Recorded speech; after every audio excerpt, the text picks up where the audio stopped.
Hi guys, good afternoon. So today we will do level one refresher. So you guys have given me your questions. So let's go through it one by one. Okay. So not in any sort of order as such. Okay, but I'll club the information together so that it becomes easier to talk about it together. So we have options here. Interest rates and bond prices and bond calculations. Okay, sponsored and unsponsored. How does OTC work? Options premium. So options premium again will come in intrinsic value. Examples, how to create examples. We'll talk about that. Okay, global funding. All of this will come under FX. Securitization and MBS will come under fixed income. Difference between custodian, depository, and clearinghouse. So this would be part of your financial system, right? So financial system, cash equity, um, fixed income. So I'm just arranging it, and you guys can see my screen, right? Not a problem. Yes. Okay. Okay. Because here I'm getting some sort of error. That's why. So derivatives, OTC. Then we'll talk about FX, and then we'll finish off with how do you create examples. Okay, cool. So now let's look at this, right? Difference between custodian, depository, and clearinghouse. Okay. Now this question, right, is actually a very basic question, and it comes from level two. I'm sorry, level one, and that to financial system. Okay, financial system. So what is the difference between? So what is a custodian? What's a depository? And a clearinghouse? Okay, so when we talk about a custodian, these are essentially companies like Northern Trust, State Street, Bank of New York Mellon, etc. Okay, and what they do is they, for institutional investors, they hold their assets. Okay, in terms of securities and cash. Okay, now can you guys logically tell me why should a financial institution uh, keep their assets with a third party like Northern Trust or State Street? What's the logic behind it?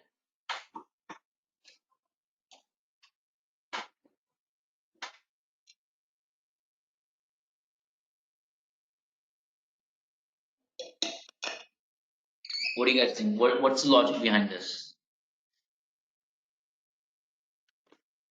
Yeah. So it's not about organized, Preeti. It's more to do with security. So when I say security, I'm not talking about equity and this thing. It's to safeguard. Okay. Now, see, the idea is very similar to us in terms of we keeping our money in the bank, right? Now, is our money theoretically very safe in the bank? Theoretically, yes. The answer is yes. But but in reality, especially in India, I don't really. I think so, but it really depends on the bank, right? So if you have a bank with account with Yes Bank, then that's not a good position to be in. But largely, if you keep it in banks like HDFC and ICICI, those are pretty good private banks, right? So when you look at custodian, right, what is their role within the financial system is to safeguard the client's assets in terms of securities and cash. Now, what happened was that because of lots of like various financial crises that have happened throughout, right, in the last 15, 20, 30 years, the regulators came up with the thought that, you know what, if we keep the assets with the third party, even if the financial institution fails, they can still these financial assets will be protected. So that is why all major financial institutions, right, they need to keep their assets in the form of securities and cash with a third party, and we call that third party as a custodian. Okay.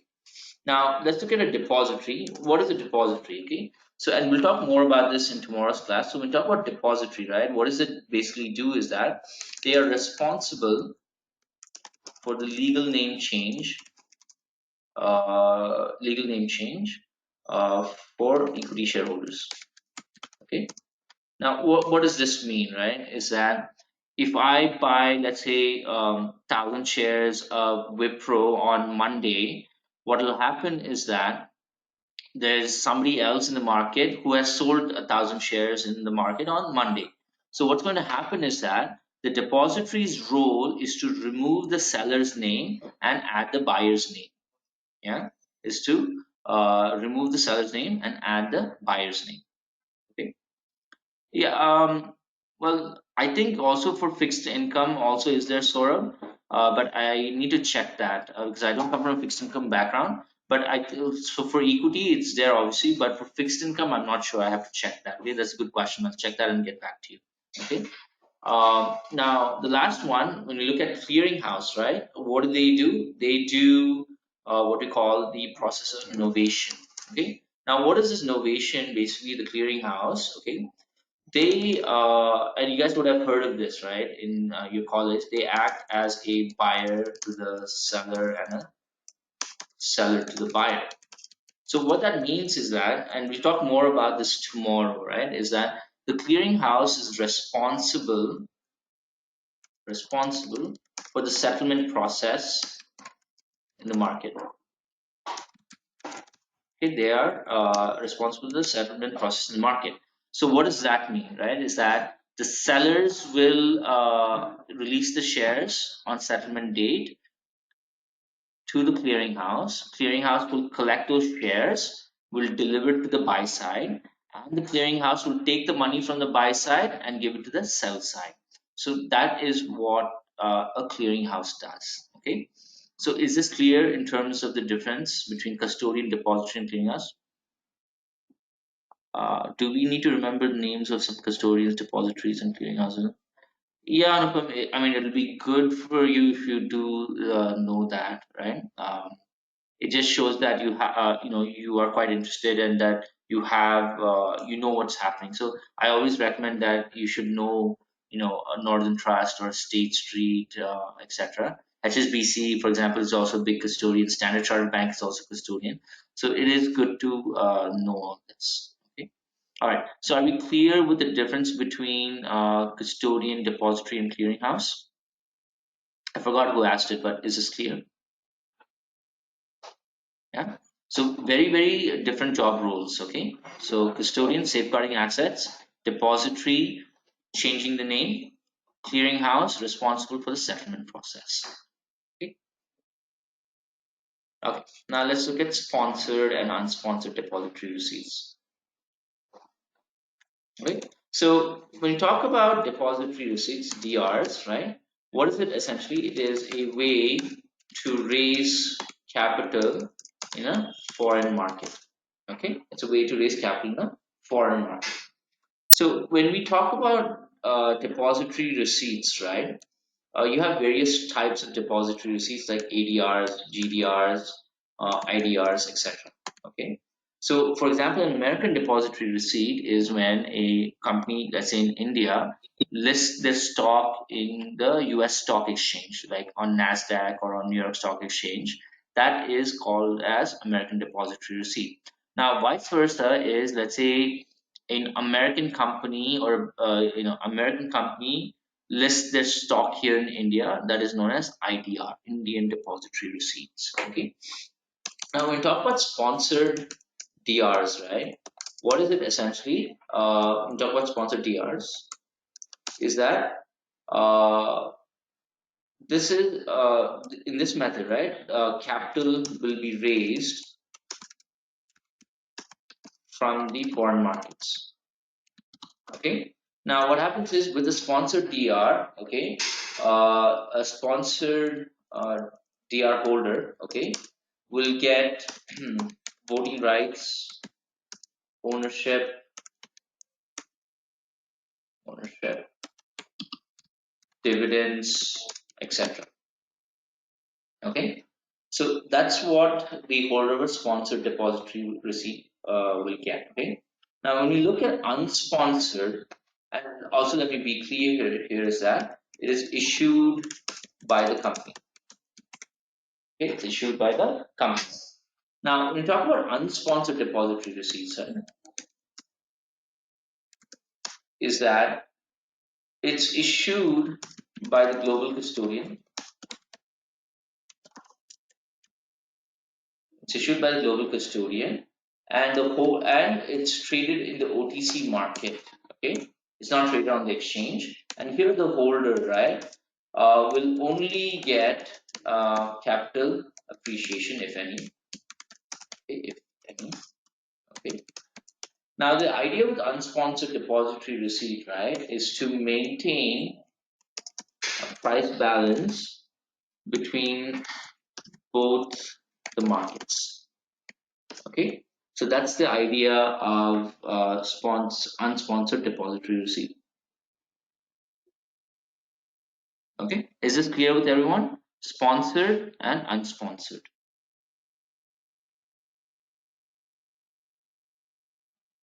Okay, everybody else? Yeah, Prasad, I think that was your question, right? Okay, any questions? Is it clear with everyone? Sponsored and unsponsored? Hello. Yeah, Preeti. In this, I just want to confirm that if a particular DR is launched in the market and after some time, as it is performing good, so the global custodian decide to now do it unsponsored. Hmm. So what will happen to the shares that the local company has kept with the custodian? Will it withdraw it back or will it be there until the time unsponsored DRs will be in the market? So nothing, see, unsponsored DRs will not affect the sponsored DRs. So even if the global custodian issues unsponsored depository receipts, there is no effect on the sponsored depository receipts. Okay, so it can be done at the same time. Yes, and a lot of times even without a sponsored depository receipt, right? Unsponsored depository receipts are issued. That also Okay, exists. so these unsponsored DRs won't use name of that company Yeah, with which sponsored DRs were issued. yeah. Okay. And also, guys, by the way, there is also unsponsored bonds as well. Yeah, that also exists. Okay, so whatever you guys think can exist or doesn't exist, probably does already. Yeah. So you also have unsponsored depository receipts for bonds as well. Yeah, so that also is there. Okay. So is this clear with everyone about sponsored and unsponsored? Okay. Okay. Now let's look at um, some of the fixed income stuff. So can you add covered bonds also in this? I forgot to mention that under securitization and MBS. Covered Covered bonds. bonds. Covered. Yes. Are you sure? Covered bonds. I was told that it's part of securitization process. Covered bonds. Are you talking about asset-backed securities? Uh, it is related to an asset type, but I don't know if it's asset-backed security. I don't know which asset type. But basically, no, I need to understand what covered bond is. Okay. Okay. I'm reading it. Okay. Okay, fine. I understood. Okay, we can talk about that. Okay, covered bonds. Okay. Now let's talk about the fixed income stuff. Okay. So guys, let's understand this. So when we talk about, and this is a very important concept in finance. Okay, concept of interest rates and bond prices. Okay, relationship. Okay. Now this is obviously a inverse relationship. Okay. Now, what we mean by this, right, is if the interest rates go up, bond prices go down. And if the interest rates go down, bond prices go up. Okay. Now, can anybody tell me why this happens? Or can you guys give me an example?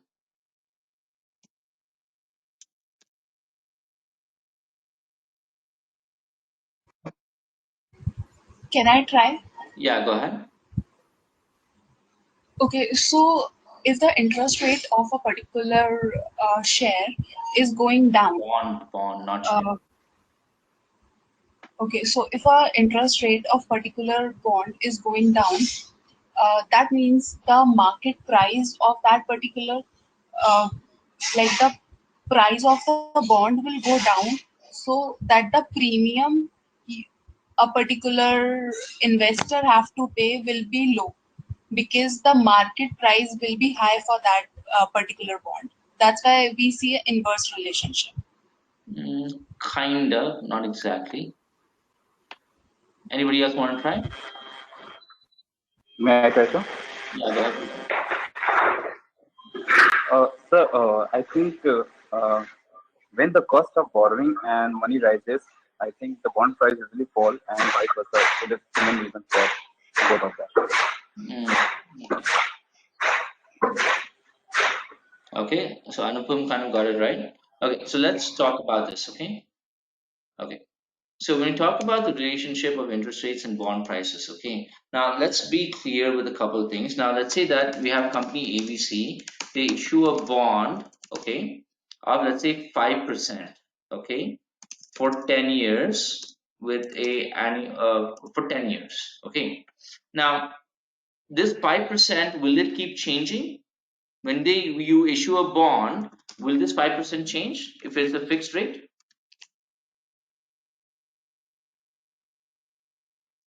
Obviously not, right? Obviously not. So what are we looking at? So when I say interest rates here, right, I'm talking about market interest rates. Now, as you guys know, market interest rates keep fluctuating and they keep going up and down, okay? Now, the idea with this is that if, let's say, the market interest rates go up in the market, let's say to 7%, okay, goes up, okay? Now, what happens to company ABC shares, bonds, is that it will start trading at a discount. Start trading at a discount. Okay, yeah, at a discount. Now, what does that mean? It'll be cheaper. It'll be cheap. Okay. Now, what is this relationship to yield? Is that now? Okay, I want you guys to think about this logically, right? And let me give you an example of, let's say, phones in the market. Okay. Now, let's say, I think we have iPhone 12 coming out, and that's the latest, greatest iPhone. Now, obviously, the features are better than the previous iPhones, right? Now, if this new phone comes into the market, what happens to the previous phones? Do those prices go up or do those prices come down? Yeah, exactly. They go down, they depreciate, right? So if anybody, I get a lot of students say, "Hey, you know what, my dream phone is to buy an iPhone." Uh, Actually, when is the best time to buy an iPhone is when they actually release a new iPhone, because the older phones, they are sitting in inventory and they need to be sold out, right? So because they need to be sold out, they will start selling it cheaper. Okay. And see, guys, I'm just create and I think Nikhil, you were asking about examples, right? This is how you guys need to think about stuff. Okay. uh, and once you start thinking in this manner, it will take some time, then you'll be able to create examples very easily. Okay. Now, what I'm saying here, so when I talk about market interest rates are 7%, so company ABC bonds will be trading at a discount. Now, why this happens is that, now let's say we have another company DEF. At what percentage will they issue a bond? At what interest rate? Exactly, they'll issue it at a 7%. Now, if you are an investor, would you want a 5% bond or a 7% bond?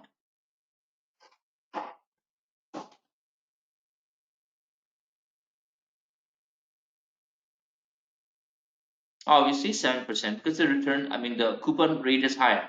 Now, what's the, and see, the 5%, I cannot go back into the bond and say, you know what, I am not going to, let me cancel this and I'll give you all 7%. I cannot do that, right? I cannot do that. So what's the only thing that's left to do is that the bond prices needs to go down. Okay. So that is the idea with the first one. Interest rates go up, bond prices go down. Okay. Okay. Now let's look at the second case.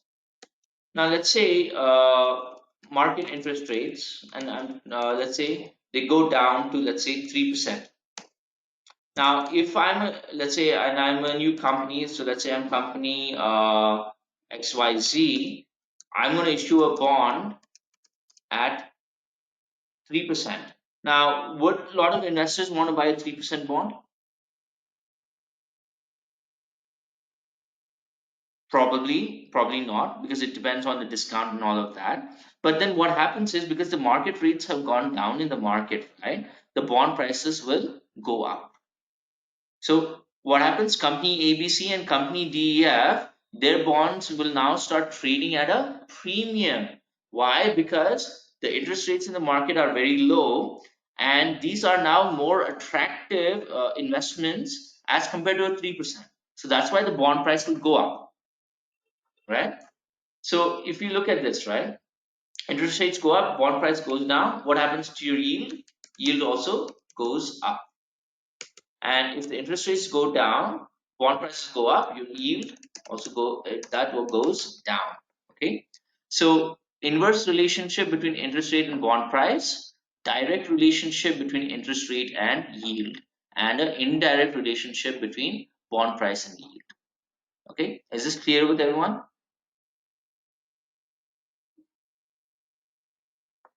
Make sense?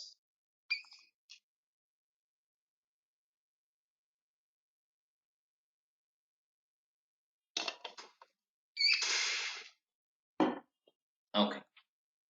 And guys, you need to learn to relate this stuff, right? So take real life examples, right? So I just gave you guys this phone example, right? Now, let me ask you guys. So, see, the iPhone 12, right, is coming out. So, what's going to happen to the older iPhones? Their phones will become cheaper. The older iPhones will become cheaper to buy. Okay, so new iPhone, older iPhones prices go down. Now, how would we create an example of interest rates going down and bond prices going up? Let's say that the new iPhone 12 that they come out with has a lot of manufacturing defects, or they have a lot of um, software problems, or they're just a terrible phone. Okay. Now, if a new product fails in the market, will people want to buy that product? Obviously, the answer is no. But then what happens to the existing products, which were better in quality? Will the demand for it go up or not? Yeah. So if the demand goes up, what happens to price? Price also goes up, right? So, and guys, these are things, right? You need to sit and think about it, right? And if you guys can clearly, kind of articulate this stuff by using examples of a phone, and a lot of you guys are not able to create because you're not clear with these concepts. Okay, and once you start being clear with these concepts, you can create any type of example. Now, obviously, it's going to take practice and time, but once you start doing it, right, you will get it. Okay, so are we clear with this interest rate and bond price relationship?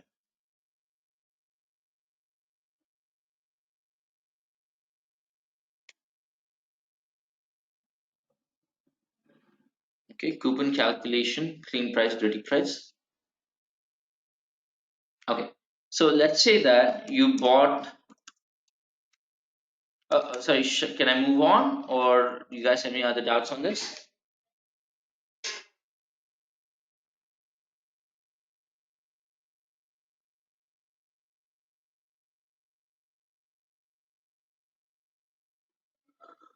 Any doubts?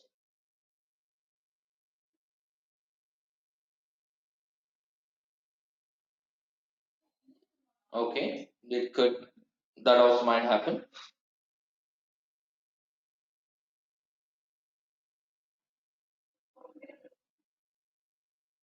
Okay, anything else? Are we clear with this concept?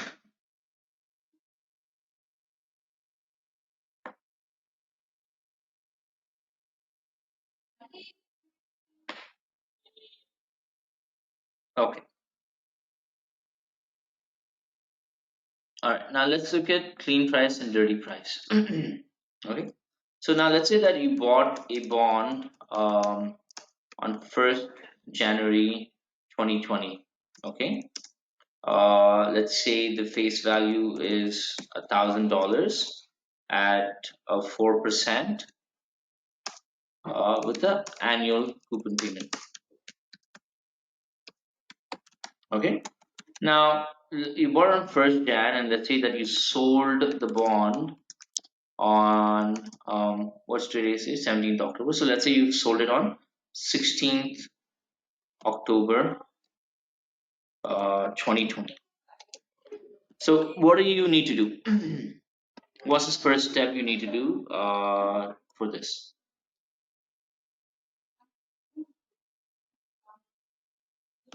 You need to calculate. Well, yeah, we come. So basically, you need to calculate the accrued interest, right? And in that accrued interest, you have your DCC and all of that, right? So you need to calculate accrued interest. Now, how do you calculate accrued interest, right? Is you need to calculate the number of days that you held on to the bond. So in January, how many days do we have? I think 31, right? Or 30, 31. Okay, February, and this time we had a leap year, so 29. March is 31. April, 30. May is 31, right? June, June is 30. July is 31. I don't know. July, August is 31. September is also 31. I mean, and October. And for October, how many days will it be? Will it be 16 days or 15 days? Correction in April. Oh, okay. 30 days. Thank you. So in October, it will be 15 days because on the 16th is when I sold it. Okay. So what do we need to do? So we figure out how many days we held the bond. Now we just need to add up the number of days we held it. Okay. So can somebody do that for me, or let me just do it?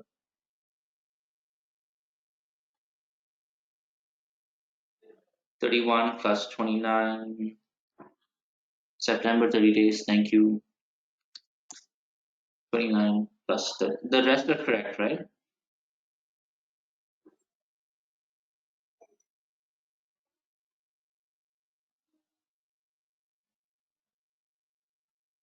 Okay. I got 289 days. What did you guys get?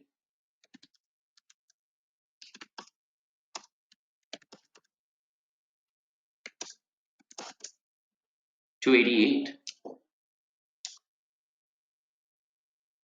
288. Okay. I did something somewhere wrong. Okay. 288 days. Okay. Now, since we got that, so we'll do we'll assume decon convention as actual by 360. Okay. So now, what's going to happen is we need to calculate accrued interest. So what is accrued interest? So $1,000 into 4% into 288 days divided by 360. So how much do we get in terms of accrued interest? Are you guys following me or fell asleep? 4% into 288 divided by 360. Yeah, so it'll be $32 is the accrued interest. Okay, is it clear with everyone? Okay, so now let's assume to keep it simple, right? Is that the clean price is the face value or the par value of the bond, okay, FP or par, okay. So in this case, it's going to be $1,000, okay, plus the accrued interest of $32, okay. So what is dirty price going to be? $1,032 would be the dirty price. Now, the person who's buying the bond from you will pay dirty price. Okay. So that is how you do the calculations. Now, the problems that are given to you, maybe it's a little bit more complex than this, but the idea is the same.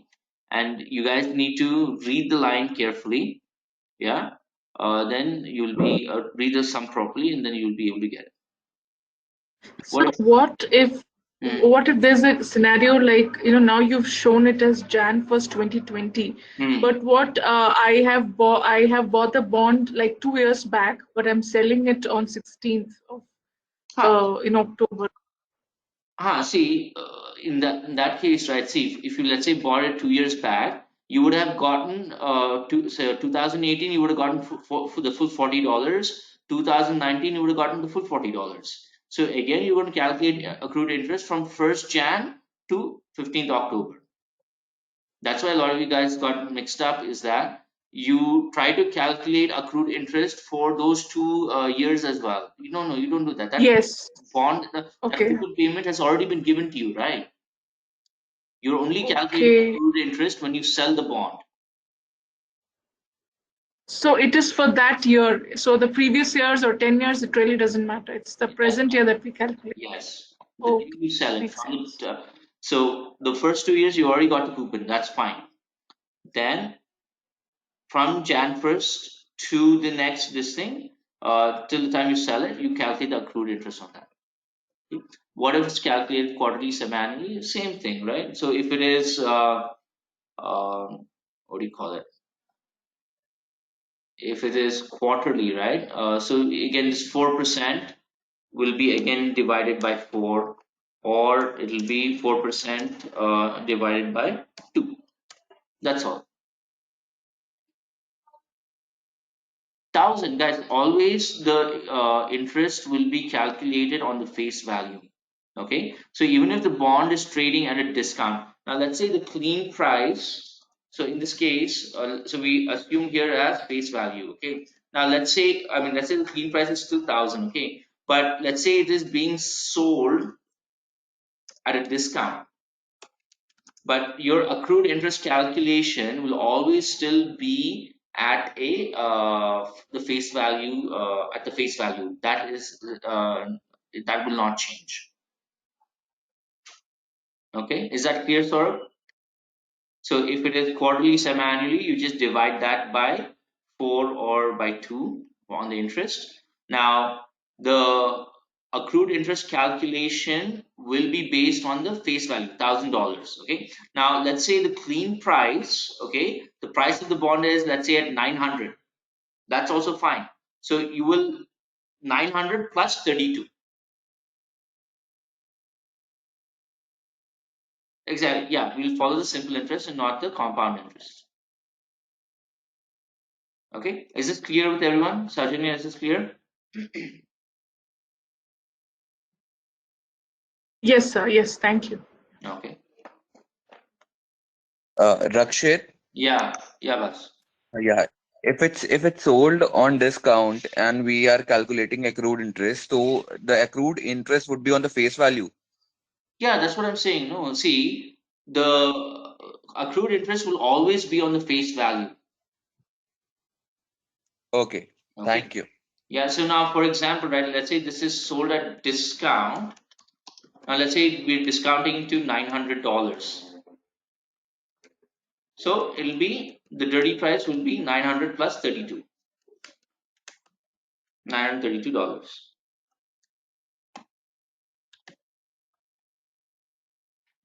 Yeah, Hello. yeah, Yeah. So, if the clean price, we take the clean price, that is the market price, right? yes. So, in case we don't have market price, we take the face value or the par value.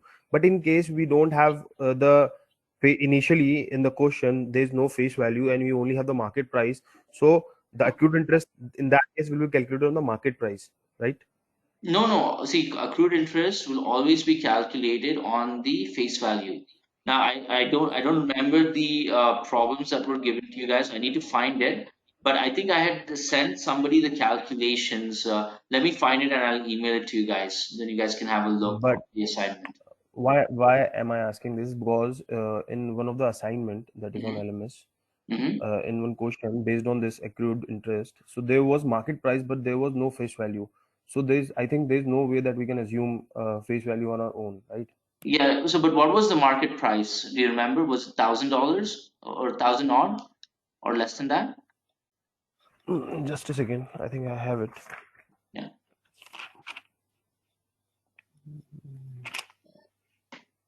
Yeah, it is 101.25. 101, 101. Yeah, 101.25. Okay. Then that means I think mostly the face value will be 100. So I don't know. I Because have a problem there. this is the market price, and in this question there is no face value. Okay.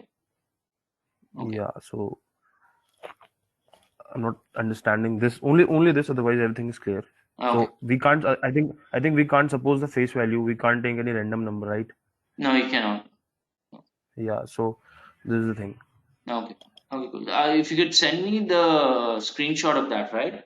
I'll have it checked and I'll let you know. Fine, I'll mail you. Okay.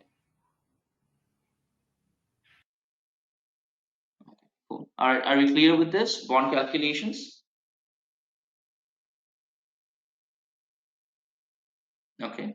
Preeti, I didn't understand your question. The completion of year as a financial year. Okay, yeah. Okay, so I am asking that, as you have said that we don't consider full year. We just assume that the coupon of last year has been paid.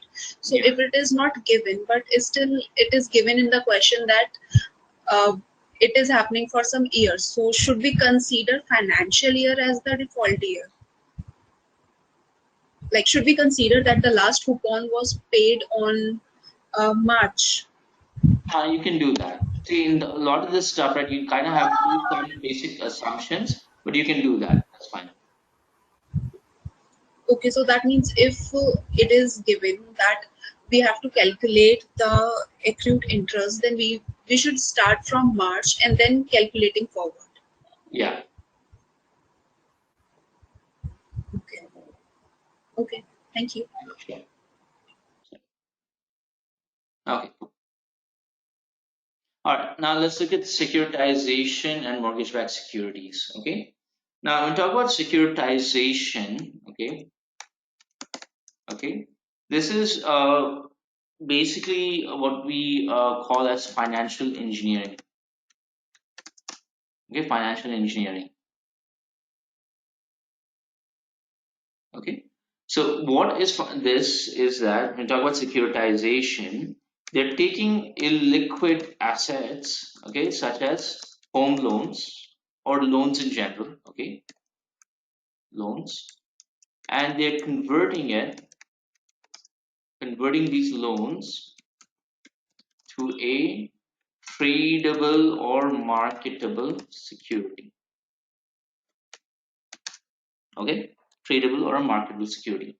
Now, the idea behind this, right, is that well, it's like to spread the risk, right, the debt risk, you're basically spreading it across the market. Okay, so when you talk about securitization, what you're essentially doing, right, and what investment banks do in this is that they buy up the home loans from the commercial and retail banks. Okay, then by using securitization, okay, and financial engineering, what they do is that they take these home loans and they convert them into a mortgage-backed security.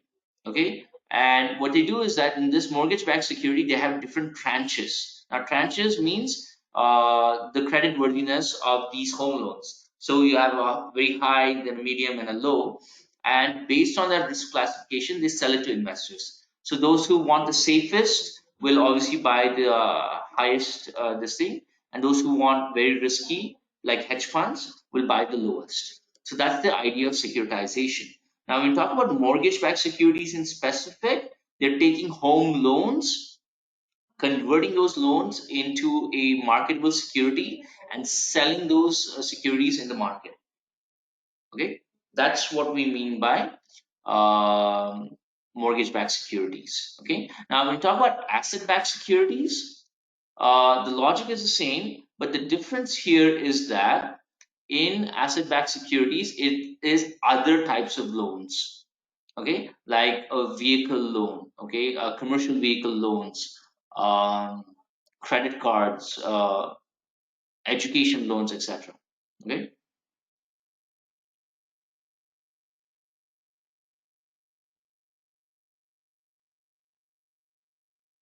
okay, is this clear?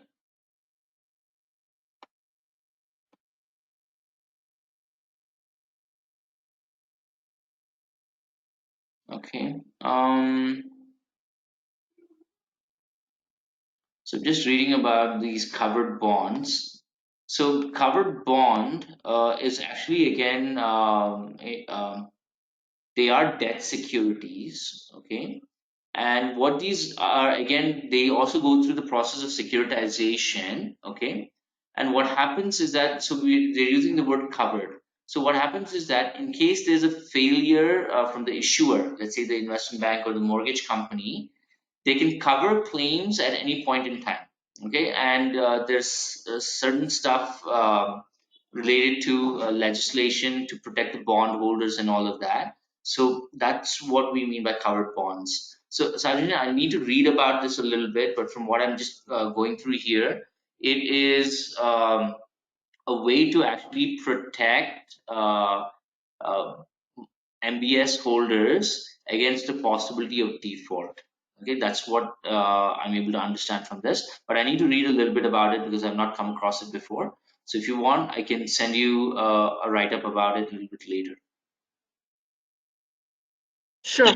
Yeah, that help. Thank you. Yeah. Okay, okay. So are we clear with the fixed income stuff? Oh, sorry, hang on, pushed the wrong button. And just to again confirm, Rakshit, sorry for asking this again, Hmm? but when we are doing the bond calculations, always take the present year, even though I have taken 10 years back or whatever it is, it's assumed that it's paid, and we consider the current year for DCC calculation. Yes, exactly. Okay, yeah. Okay, thank you.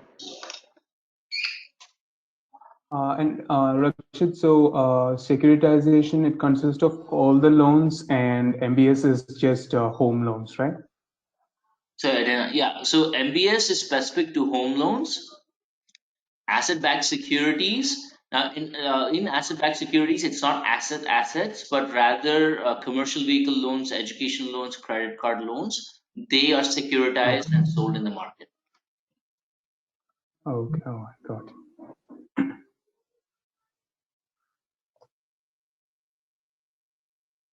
Okay.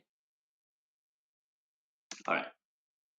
So let's look at this. How do OTC markets work? Forwards, interest rates, and CDS. Okay. So guys, when we talk about the OTC market, right, and how it works, and we'll talk more about OTC market in next week's class. Basically, the OTC market, well, obviously, there's no exchange involved, and the idea here and how they communicate with each other is through platforms, okay, communication platforms such as Bloomberg and Thomson Reuters. Have you guys? I mean, all of you should have heard of Bloomberg and Thomson Reuters, right? Yes, right. So when we talk about this, right? So when we talk about how the OTC market works, right? Now let's say that you're a client and I'm an investment bank, and you want to enter into a forward contract. So you want to contact me through, let's say, Bloomberg or Thomson Reuters, okay? And say, hey, Rakshit, you know what? I want to get into a forward contract with, let's say, Apple shares as the underlying asset. So what am I going to do is, as an investment bank and as a broker, is I'm going to find a counterparty to your trade. That's my job. So I'm going to go out again into the OTC market. So when I say OTC market, right, I'm going to start calling other investment banks, or I'm going to call my other clients and ask them, hey, are you interested in entering into a forward contract with Apple shares? So I keep calling until I find somebody who's willing to take that bet, okay, or take that position in the market. And once they do, what happens is that I, as a broker, will enter into a contract with you on the buy side. and I'll enter into a contract with my other broker or my other client on the sell side. Okay, so that's essentially how the OTC market works. It's a lot to do with just calling up and talking to people. So, and also you should be very good at convincing and all of that. Okay. All right. Now, what was the question in relation to forwards? Like, you guys want an example or what was it?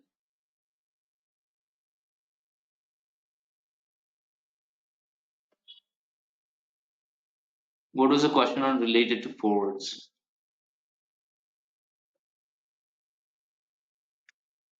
Hello. Yeah. Yeah. Hi, Rakshit. I just wanted to ask something about what you just said. This the calling people and up. This is not a part of the operations part, right? No, it's a front office thing. Okay. Okay. Yeah.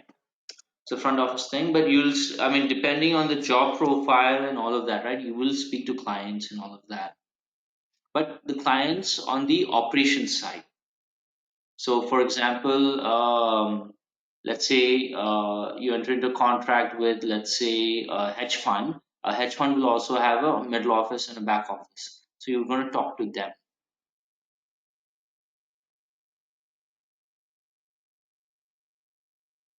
Okay, cool.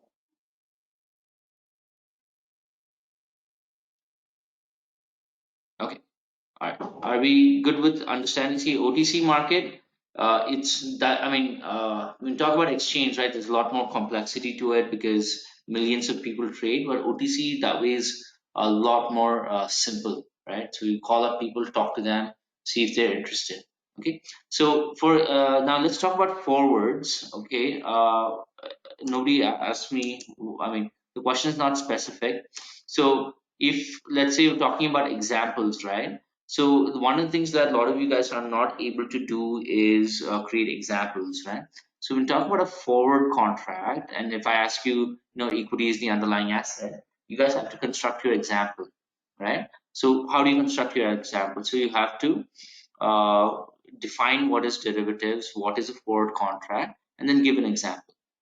So, for example, let's say you and I entered a forward contract with, let's say, Tesla shares as the underlying asset for 10 months delivery and a physical settlement. So you have to communicate, all the key aspects and the core concepts of the forward contract. You have to be very specific with the example. Okay, you have to be very specific with the example, and then you have to give them an understanding of how it works. So what do I mean by this? Now let's say that you and I enter into a forward contract where I want to buy uh, 10,000 shares of Tesla at, let's say, $350. Now $350 is the current market price of Tesla. I'm not sure, but I'm just giving a guess here.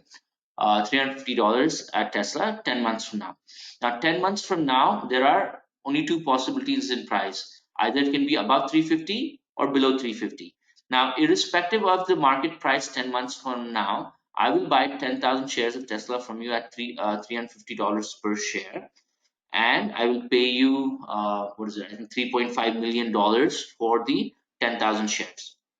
And how do I realize a profit as a buyer is that if the market price of Tesla is above $350, I'll buy the shares from you at 350 and I'll sell it in the market, let's say 375. So that $25 becomes my profit. Okay, $25 becomes my profit per share. Or the other side is, what if the stock price of Tesla goes down to 300? So that's where I incur a loss of $50 per share. Okay, so that's the idea that you guys need to be able to communicate in your answers, or in your examples rather. Okay, is this clear on forwards? I'm not sure who asked it, but I hope it's clear. Okay, so now let's understand one thing. So when we talk about swaps, right, it's essentially exchange. Now when we talk about exchange, right, It can be cash flows in the case of, let's say, IRS and equity swaps, okay, and EQS. In terms of CDS, right, it is what are we exchanging? Default risk. Okay, but you guys need to get the concept. Okay, and a lot of you guys made mistakes on this. So when you talk about CDS, you're exchanging the default risk associated with the bond. Okay, now when you talk about an interest rate swap, what is the logic behind this is that both parties are either bullish or bearish on a floating rate, okay, and that's the reason why they want to enter into interest rate swap contract, so that they can reduce their borrowing cost that from the bank that they've taken the loan from. So if I've taken a $10 million loan on a floating rate and you've taken a $10 million loan on a fixed rate, we both are either bullish or bearish on the interest rate. Okay, now if since I got a loan on a floating rate, what should I be worried about? Should I be worried about the interest rates going up or interest rates going down?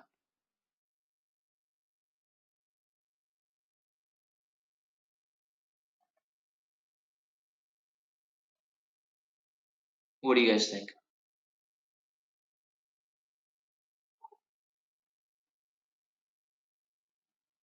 Interest rates going up. No, yeah. So yeah, correct. So if I'm on a floating rate, I am worried that what if the interest rates keep going up? Then I'll have to pay more. Okay, so and you're, let's say, on fixed rate, what are you worried about is what if the interest rates come below the fixed rate? Okay, so that's the reason why you and I enter into an interest rate swap contract, and we will contact an investment bank and we will enter into this contract, right? Now based on the movement of the rates, right, we will pay each other a cash flow. Okay, so we're not going to pay the loan amount or anything like that. Rather, we're going to pay a cash flow to each other, and based on that cash flow, we end up reducing our borrowing costs. Okay, is it clear on interest rate swap?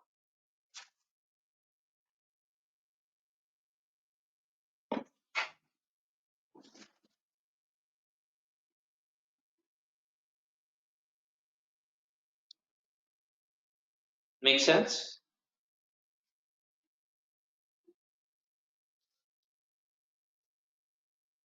And one more question with derivatives, right? It can be done by anyone, right? Like even I can go into any derivative contract, right? Either it could be swaps or forwards. No.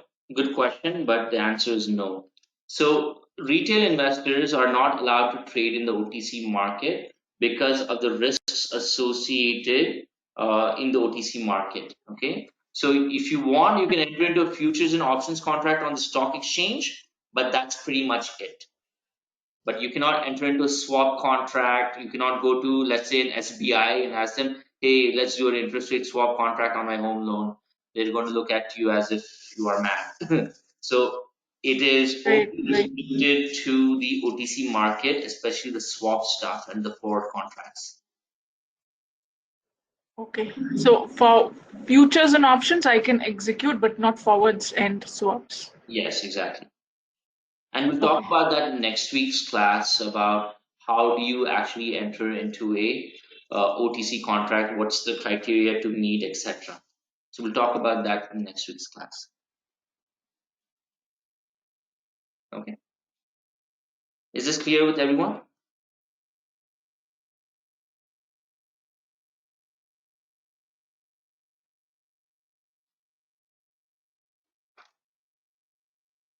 Okay. Now let's look at CDS. Okay. Now CDS is a very interesting one. Okay. Now why is it interesting is because you are not exchanging cash flows. Okay. You are rather exchanging what? A risk of default. Okay. You are the same risk of default.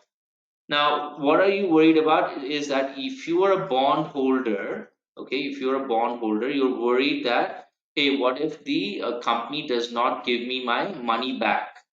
Okay, the company doesn't give you your money back. That's why you enter into a CDS contract. Okay, now it can be a bond, it can be a mortgage-backed security or an asset-backed security, but it'll always be fixed income. It will never be equity, commodities, or anything like that. Okay.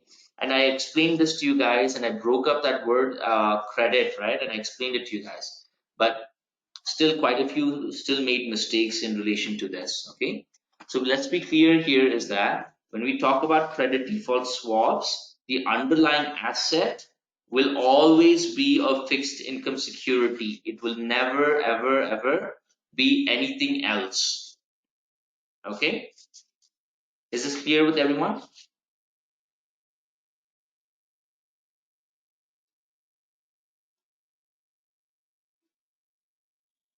Yes. Okay, so now when you talk about a CDS contract, you're entering into a CDS contract to protect yourself against a credit event. Now, what is a credit event? A company going bankrupt, a company claiming moratorium on the principal or on their coupon. And you, as an investor, what happens is if you don't get your money is stuck. So that's the reason why you enter into a CDS contract saying that, hey, if anything like this happens, I want my money back. And I don't want to wait for the company to give it to me. So that's why you go to an investment bank, enter into a CDS contract, and in case that happens, the investment bank will pay you the recovery rate. Okay, and if it doesn't happen, that's okay. You'll only be losing your premium. Okay, now what does CDS contract sound like to you guys? Logically speaking, what does it sound like? Insurance. Exactly, it sounds like insurance. Okay, so that's the idea with CDS contracts. Okay, is that it's like an insurance policy for your fixed income securities. Okay, is it clear with everyone?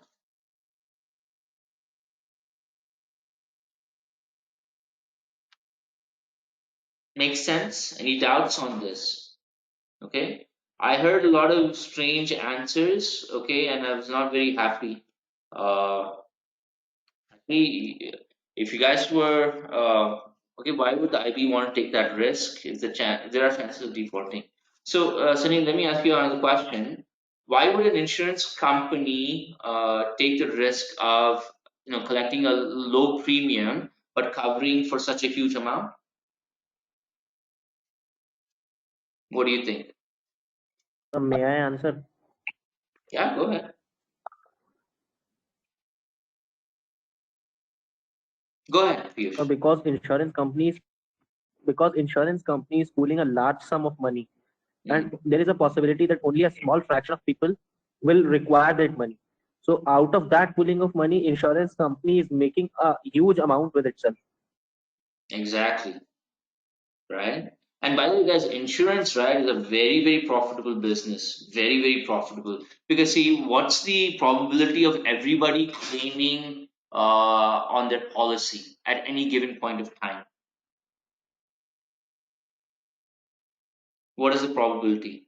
Is it 100% or is it less than 1%? Less than 1%. Yeah, I mean, I could be, I'm not from an insurance background, so I could even be wrong with that less than 1%. But the probability that everybody will go to the insurance company at the same time is very low. Okay, so that is why it's very profitable for an insurance company to cover huge amounts of risk because the probability of that happening is very low, right? So that's the idea with CDS contract is that an investment bank will enter into these contracts because they're going to earn that premium. Now, logically speaking, would a company want to default on their debt, like on purpose? Obviously, No, right? So that's it will affect. sorry. It will affect their credit ratings. Yeah, credit ratings, stock price. If it's a listed company, the stock price will get messed up. So a lot of things will happen, right? So that's why no company wants to default. Now, these are all extreme case scenarios, And the big guys, right, they only deal in extreme case scenarios. Okay, so that's why they enter into these contracts, and the investment bank earns a premium. Okay, is this clear with everyone?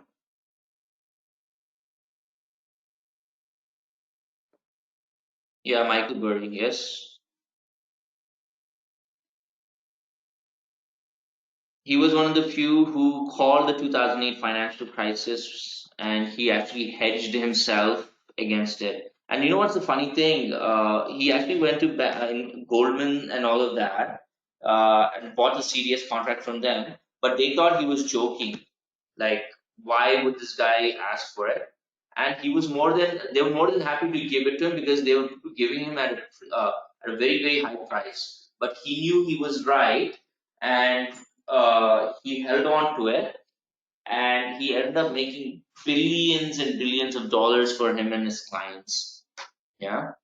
So that's the idea with CDS. Well, I have a question with Michael Berry's case. So, did he look into the previous records and then hedged on that particular thing that it'll default and he'll get a profit? So, was he given access to the previous records that he came up with that hedging?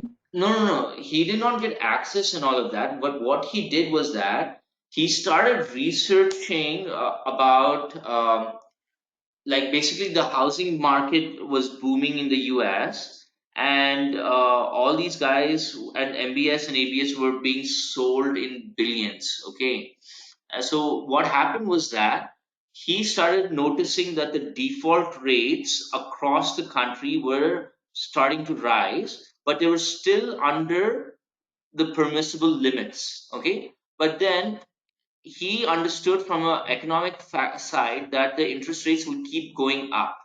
And then he knew that when he went and his research team went to all these areas, right, they saw that they were selling the houses to people who couldn't afford it. And as interest rates kept going up, he knew that this was going to happen. So, because he knew that they were eventually going to default, right, he started buying out serious contracts from anyone and everyone that could this thing. Now, at this time, he wasn't really a famous guy or anything like that, but they indulged him because they thought, okay, we're getting free money. But when the market crashed, right, they actually ran back to him and said, okay, we buy up the CDS contracts from you again.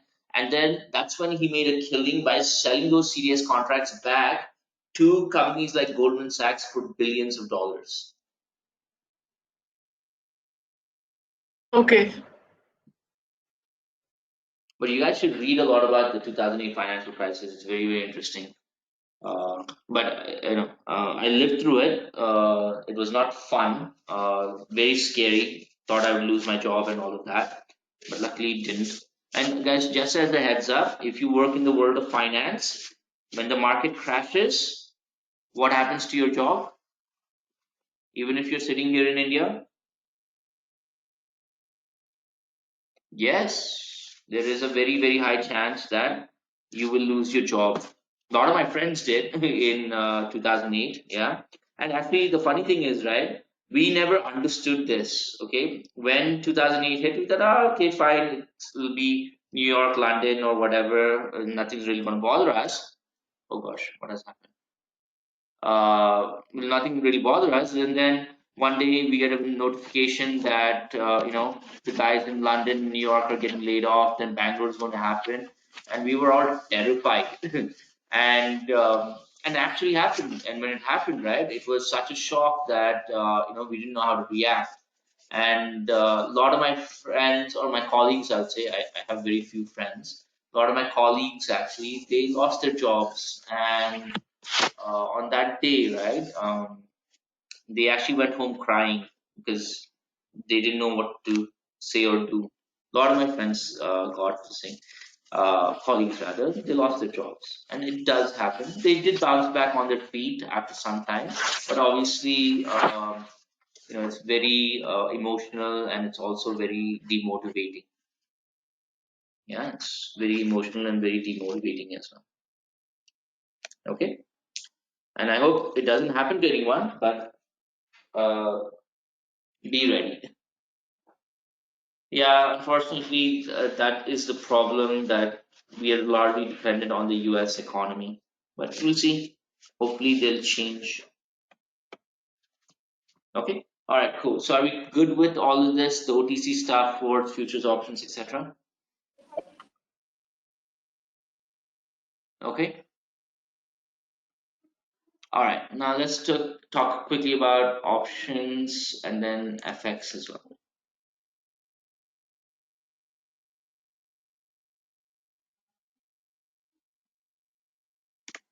Okay. So let's look at long put. Okay. So when you look at options, right? We have call options. Okay. And this is when you are bullish on the underlying asset, and this is broken up into long call and short call. Okay.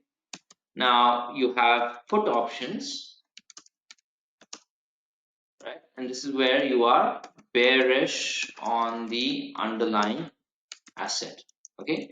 And here we call this as long put and short put.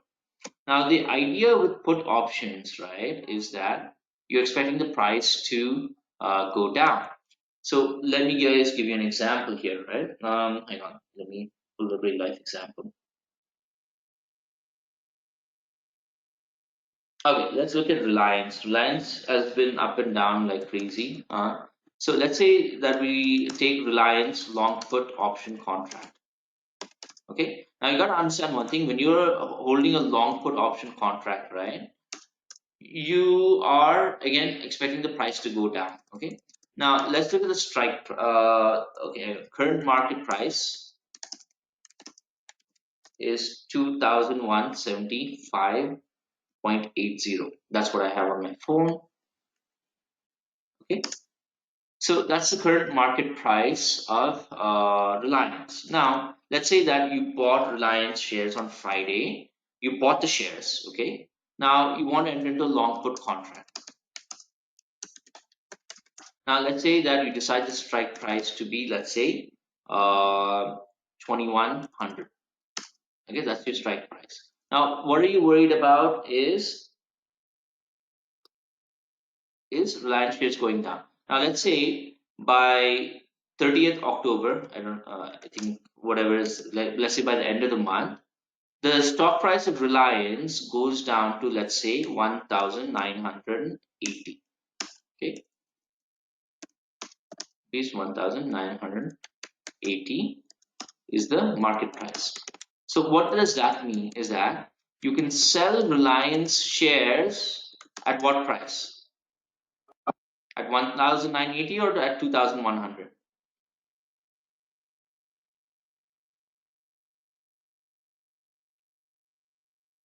What do you guys think?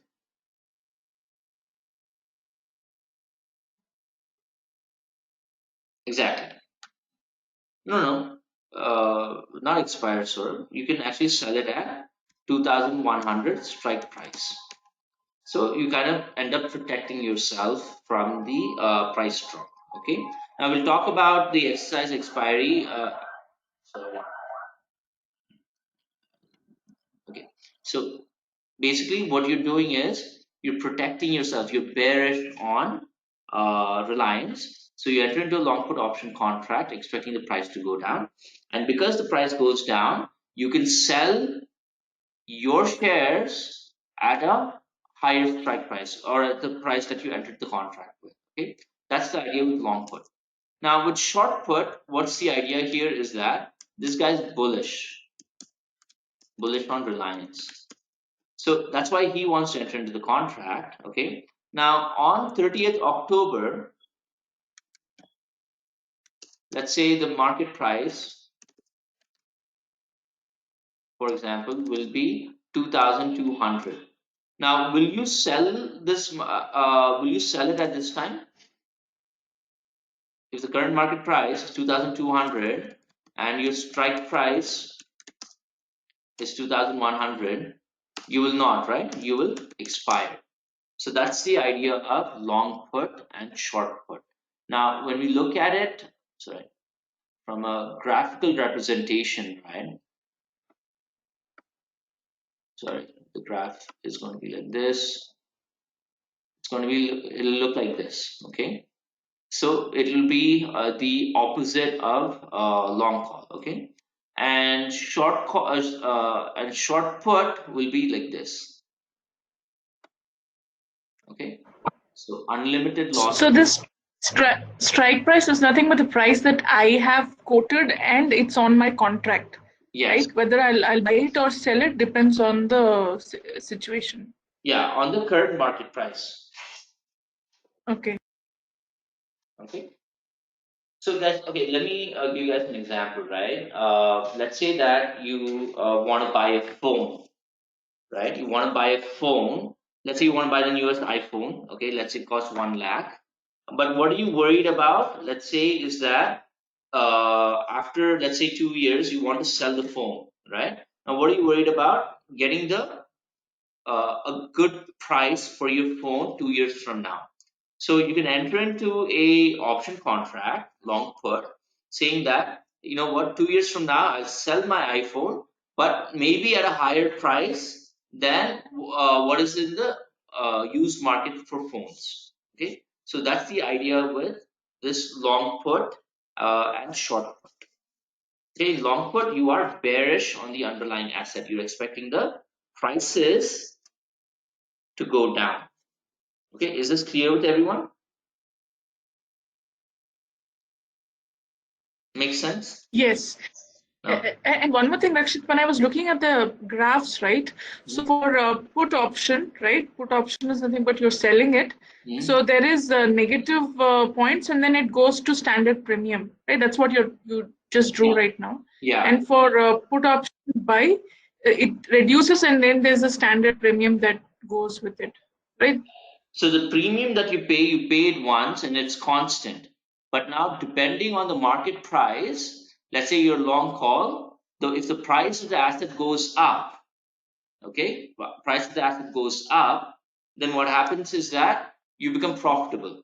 See, and the thing is why you start off negative is because you already paid money. Now you have to recover that money and from there you start making profit.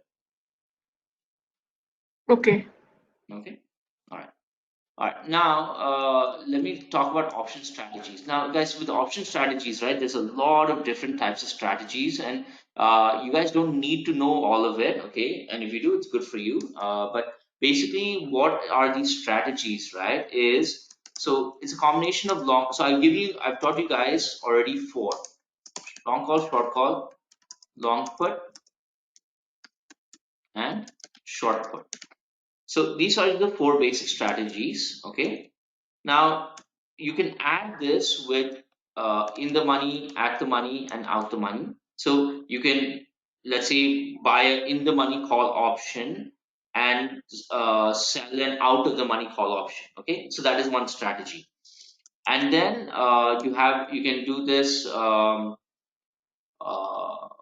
let's say on like the different types, like a European option contract or a Bermudan or an American, etc. So all these different combinations, right, will create a specific strategy. Okay. Now options are very versatile and it's also very complex. Okay. And I never recommend anybody to try options because it takes a long time to understand it, and if you get it wrong, you will lose a lot of money. Yeah, you're not able to see. Okay, hang on. Okay, so what I'm saying is that when we talk, so I've taught you guys four already: long call, long put, short put. Now, when you add in the money, add and out the money, that's a another set of combinations or strategies. Plus, taking on European, American, different expiry dates, etc., like a weekly option or monthly option, will create a strategy. So you guys might have heard of stuff like long straddle, long strangle, short straddle, butterfly, broken wing butterfly, lizard. So many different types of option strategies are there. But at the end of the day, all those complex strategies come down to these four: long call, long put, short put, and in the money, at and out the money. Okay, is that clear? And options, honestly, if you really want to learn options, it'll take you a couple of years actually, because it's quite complex. And I've just given you guys the concept, but options is really very, very diverse and very interesting. But it takes a long time to learn. Yeah, because there's a lot to it. Okay. All right. Now let's look at the. And Sorry. that long straddle, synthetic long, all that we don't need to know in depth, right? That butterfly collar, all that. No, because those will not be asked in an interview for an operation. So if Okay. you know it, it's good, but it will not be asked from an interview perspective. Okay. Okay. Okay. Hang on. Guys, just give me 1 minute. I just need to drop an email to my next batch telling them that I will be starting their mock interviews late. Give me 1 second. So I'm finishing one batch today or today and tomorrow. Uh, they have their mock interviews. So uh, where is it?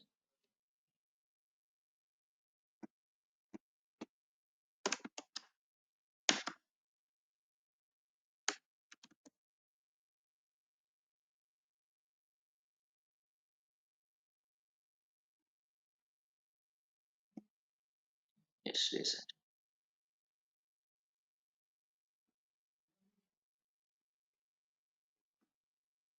Hang on, guys, 1 second.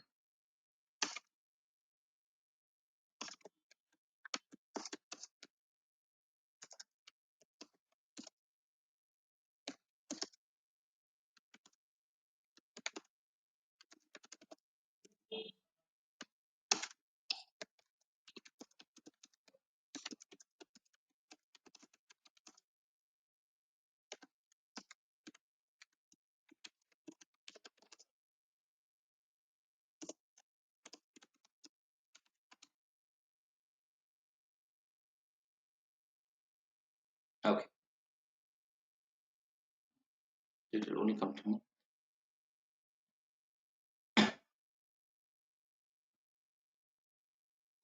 Okay, cool. So let's move on. Okay, so now when we talk about this intrinsic value and extrinsic value and all of that, right? These relate to the options premium that is paid. Okay, now when we talk about options premium, right? How it's pay, how do you calculate it and all that? It's a pretty complex procedure because there's something known as the Black-Scholes merit model. Okay, and based on that model, right, you will calculate what is the value of an option. Okay, now that option value is a theoretical option premium that you will pay, but that will not reflect maybe what is there in the current market price of that option contract.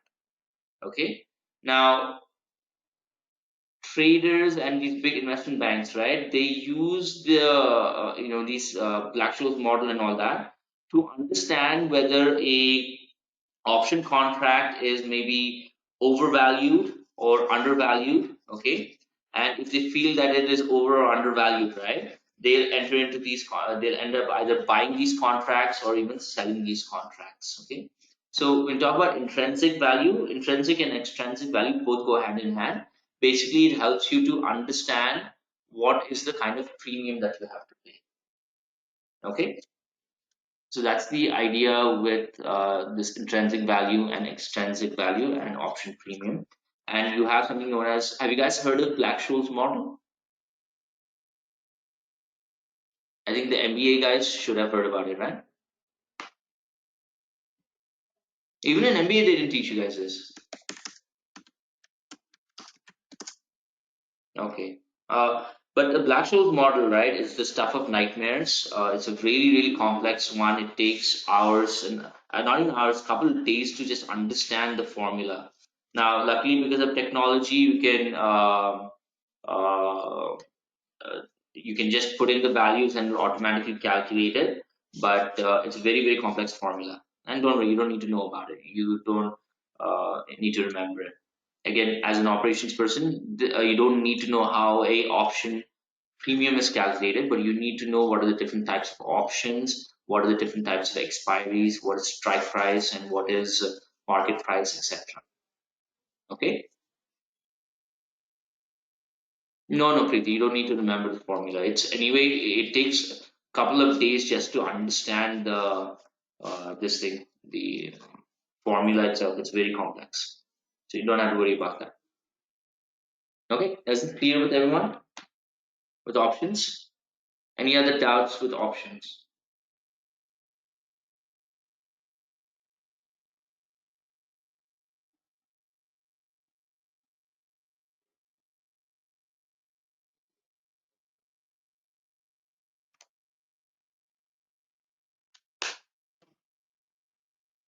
Okay, no other questions with options. Are we good with this intrinsic value, option premium, and all that? Okay, now let's talk about the last part, FX. Okay, all right. So I keep, again, I'll give you guys the concept so that it's easier to understand. Okay, so for example, if I say USD INR is 72 rupees, what does that mean? What is this USD INR? It is the rupee rate to dollar. Yeah, correct. And yes, it's a direct quote, meaning that if I had $1, I will get 72 rupees. Correct? That's the idea of a direct quote. Now, what is an indirect quote is INR USD. Yeah. So if I had, let's say, 10 rupees, and this is indirect quote, how many dollars will I get? Yeah. So in this, so in the first case, you multiply, and in this case, you will divide, right? You will divide. What will you do? 0.138. Sorry, 0.138. 0.13, 0.13 cents. Actually, we call it. It's like so anything less than $1 is a cent. Okay, 25 cents, 50 cents, like it's equivalent to 25 paise, 50 paise. Okay, so that's the idea with the direct quote and indirect quote. Okay, now depending on what is happening to the base currency, so the base currency is generally the first one. For example, USD is the base currency and INR is the quoted currency. So you need to know what's happening to base, whether they're buying base or selling base, and based on that, you'll either multiply or divide. Okay, so that's the idea with this calculations part. Okay, now I know it gets a little confusing, but it's pretty straightforward. So even if you say like Euro GBP, right, and let's say it's saying 1.080, and let's say it's saying 1.08 05. Okay, so it's generally coded up to the 4 decimals. So Euro GBP is the Euro is the base currency, GBP is the quoted currency. 1.0800 is your bid rate or the buying price, and 0.80805 is the selling price. Okay. Now the difference between this is called as a spread, and that's the commission or the profit that the investment bank earns from it. Okay. Now depending on whether they're buying base or selling base, you will use the appropriate exchange rate. Okay. So that's the idea with the FX rates. Okay, I know it can be a little confusing, but it's pretty straightforward once you get a hang of it. And you guys can actually go online to do a bit of practice, right? There's a website called as xe.com. It's a foreign exchange currency website. You guys can go there and you can do the practice, and it'll show you how to calculate. So when to multiply and when to divide. Okay, and basically it's to do with Hello. quote and indirect. Yes. Yeah, go ahead. can we do an example of this? Because there was one question about Hong Kong vacation. I was not able to do it because I got confused at the point that when we have to use the previous price and when we have to use the another price for buying and selling. For that purpose, I was getting confused a lot. So can we just take an example to understand this better? Yeah, sure. Yeah, sir. That 0.005 is the spread. Okay. Let me pull up the, what do you call it? Give me 1 second. Let me get the current exchange rates actually. I can show you. What was the Preeti? What was the currency that you're saying? Hong Kong dollar and?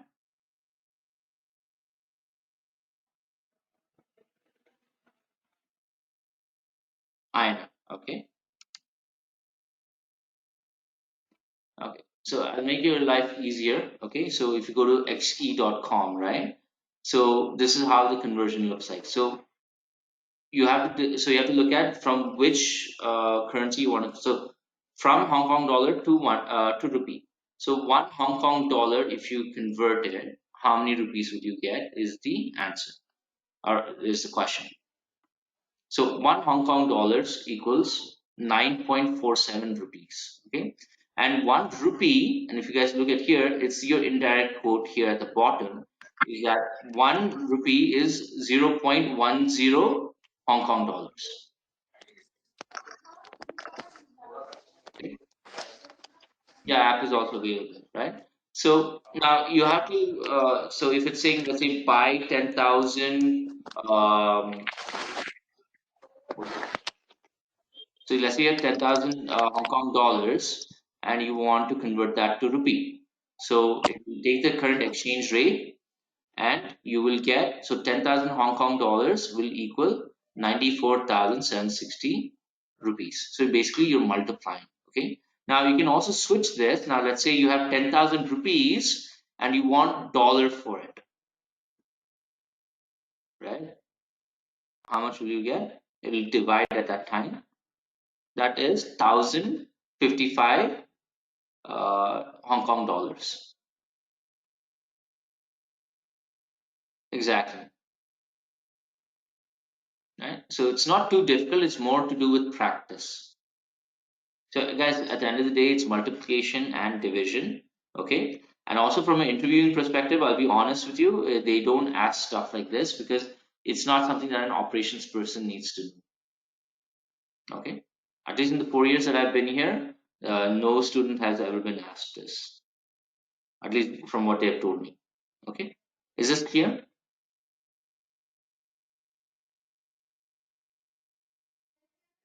Okay. Now let's quickly look at an NDF transaction. Okay. So when we talk about an NDF currency, what is it? These are basically highly volatile and low on liquidity. Okay. Now basically these are what we call as restricted currencies from the central bank.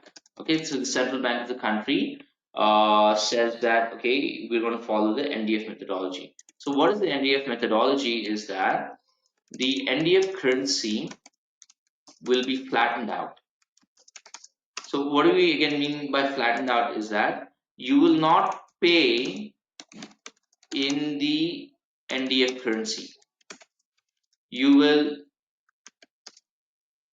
realize your profit or loss on the major currency only. Okay, that's the idea with NDF. Okay, now what is so let's look at an example, right? Let's say you want to buy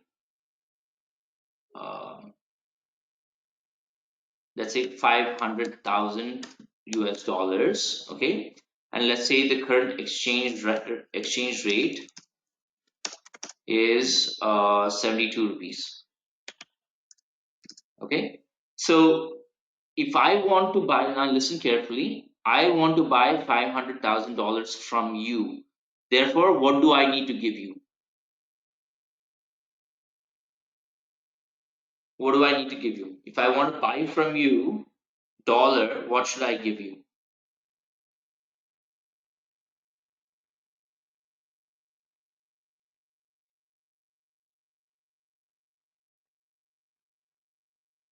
Obviously, right? I need to give you INR. Okay. So how much INR am I going to give you? So we have the exchange rate here at 72 rupees. So it's going to come out to some like a huge amount here. Three, well, 363, 3 million.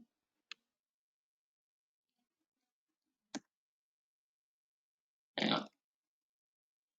Yeah, 1, 2, 3. I'm never good at these lakh and crore. 1, 2, 3. And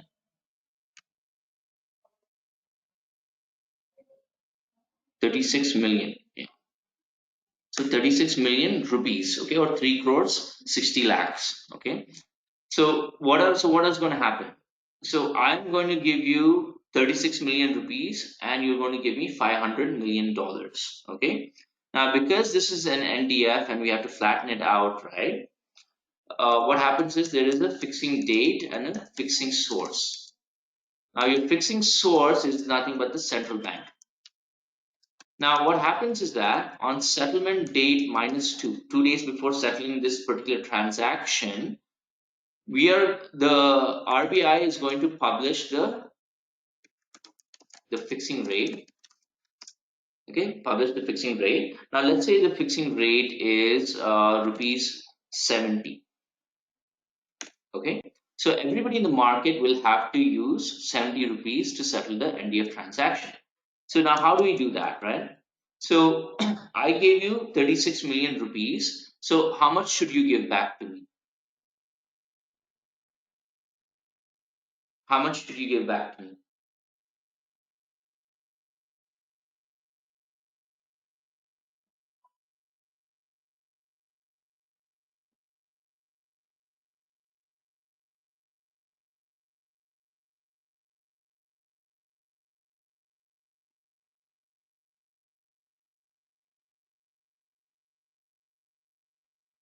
No, no. Listen carefully, Saurabh. We're talking about rupee being an NDF currency. Okay.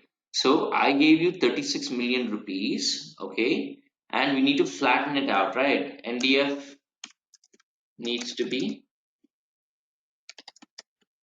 flattened out. Okay. No. So listen. So I gave you 36 lakhs, $36 million. So you're going to give me 36 million back to me. Okay. NDF needs to be flattened out. So NDF becomes what? Zero now. Okay. Now I need to give you USD back. Okay. Now, how do we figure out how much USD to give you? Is 36 million divided by 70. That's the exchange rate. So how much will we get in terms of dollar? Exactly. So 514,285. Okay, 514,285 dollars. Now, please listen carefully. For me, is this a profit or is it a loss? Loss. Loss. Why? And that's correct answer. But why? Because I'm giving 51428 dollars to have 5,000 500,000. Exactly. So I have to. It's a loss to me because I have to pay you extra $14,285. Right. USD depreciated and INR appreciated. So this is the idea with NDF. Okay, it's a non-deliverable forward.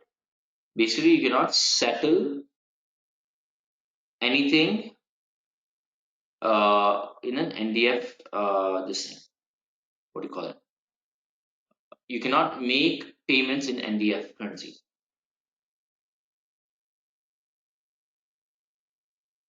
Okay, is this clear with everyone?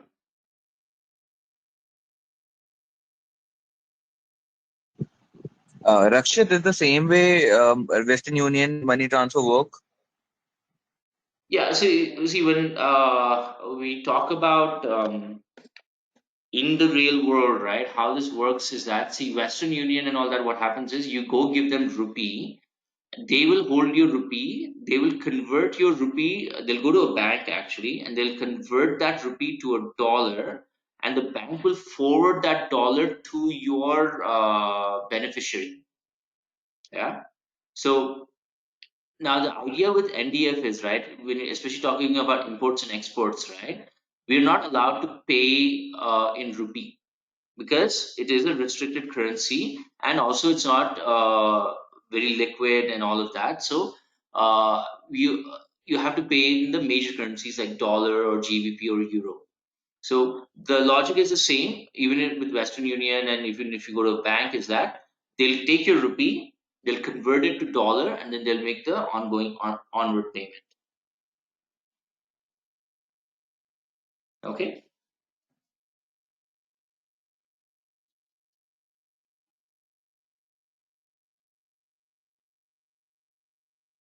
All right. Cool. So are we okay with NDF? Hello, Rakshit. Yeah. Yeah. Okay. Go ahead. Yeah, so there was one question in the assignment that was like a bit confusing. Like I was not getting it. Hmm. It was like I'll just tell you the last line. What the confusing part is that I have question for me. It says there are two currencies. One is CNY, the other one is USD. Hmm. Now it says that the direction is CNY. This is how it is written: CNY buy USD, comma sell CNY. So in this, it is becoming quite difficult to make out which one is to be sold and which one is to be bought. Okay. If we take the main leg and the fixing leg, Can you repeat it again?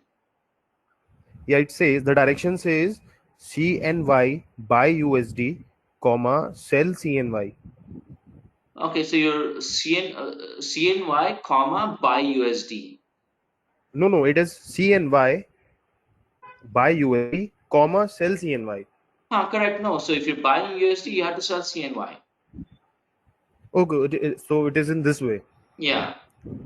It says the direction of CNY is buy USD and sell CNY. Yeah.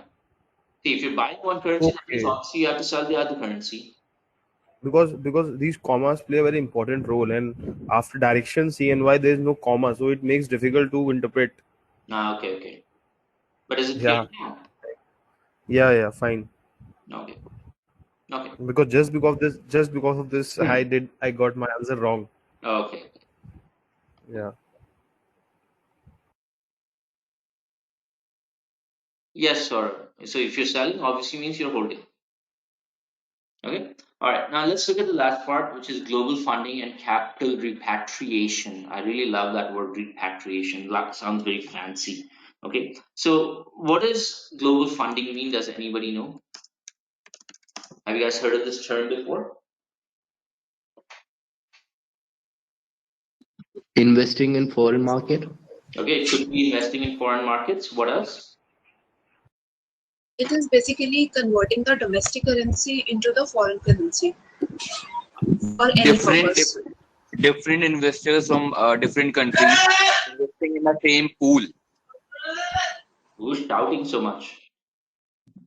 I don't know, sir. So different investors from the different countries investing in the same pool. What? Food. Pool. Cool. Okay. Investment pool. Okay. Okay. Cool. Yeah. All right. So when you talk about global funding, right? So most of you guys are right. So one could be, okay, I'll give you guys an example, right? Now let's say that a car manufacturing company like let's say um, like General Motors, they want to set up a facility here in India. So what do they need to do? They need to fund that project, right, here in India. So they need to fund that project. So what are they going to do? They're going to convert the dollar to rupee.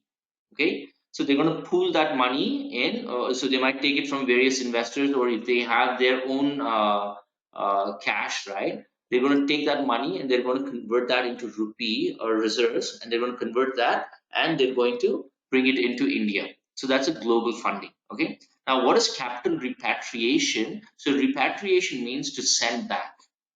Okay.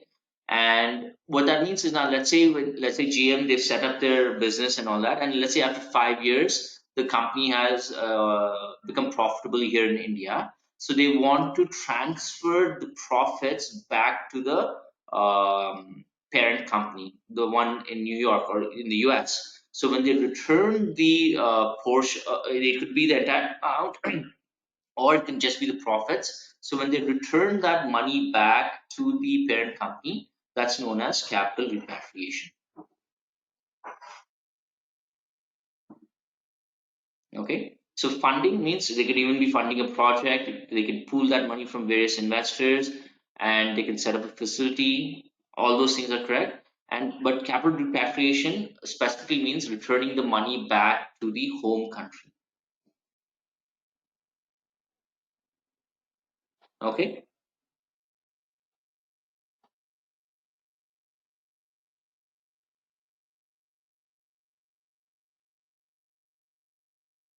Is this okay with everyone?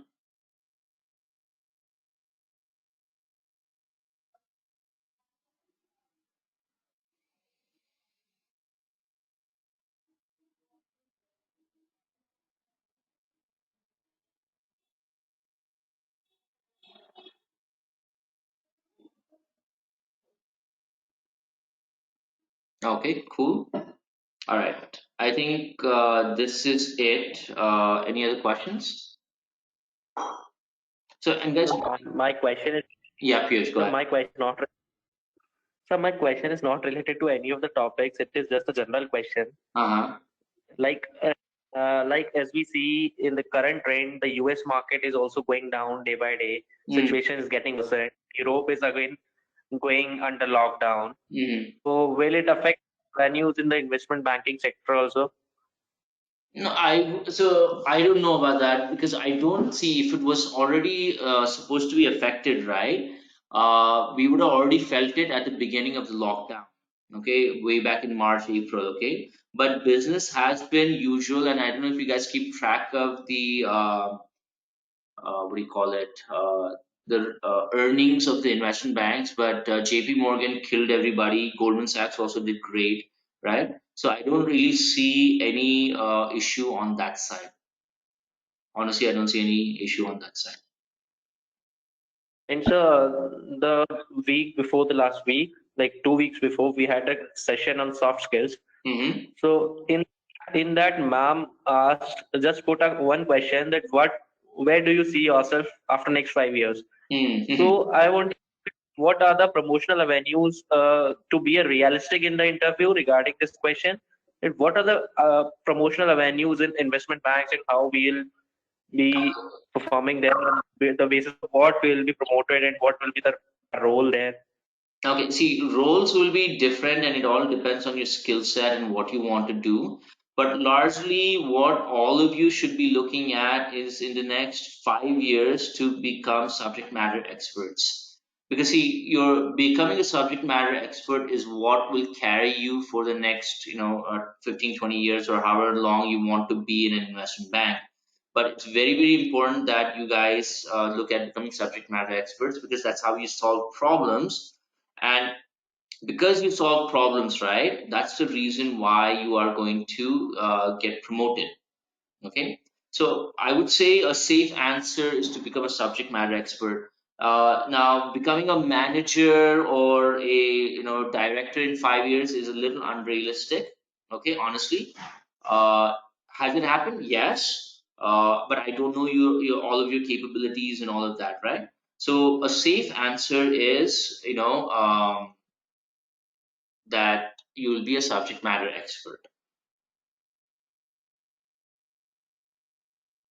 And so, as you talked about 2008 financial crisis regarding the layoffs and all, so does it generally or does it frequently happens in the investment banking industry? Not really, unless it is a massive thing like a 2008 financial crisis, then yes, but otherwise, no. But I also want to reiterate that companies like Goldman, right, every year from managing director to analyst, they cut 10% of their staff due to poor performance, right? So unless it's a 2008 kind of thing, then there'll be a problem. But since I'm asking, sir, I am asking this question because we are also paying our time and also devoting ourselves towards this field. And if it happens frequently, then it is of no use. no risk, no reward, my friend. But see, I worked for 10 years and more, and I have my friends who've been working there for 15, 18 years now. And some of my directors, they've been working for 30 years. So it all depends on you. It all depends on you.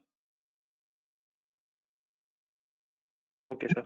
Yeah. I know that's not the answer that you want, but that's the answer you're going to get. Because see, guys, life is unpredictable. Now, if you think, oh, what if this happens? What if that happens? That is life. You can't do much about it. Now, do you want to stand in the back and watch everybody succeed in life and maybe even fail in life? Or do you want to be very, very safe and just sit on the sidelines and do whatever you're doing? So that's why I'm saying it's up to you, right?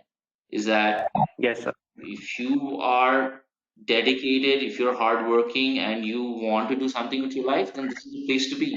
If you want to have a normal job and not a great life, or you don't want to be whatever you want to be, then you do a normal job, okay?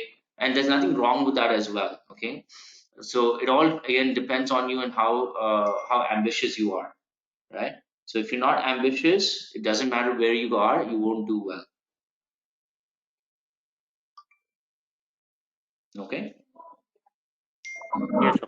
Okay, cool. All right, guys. Anything else?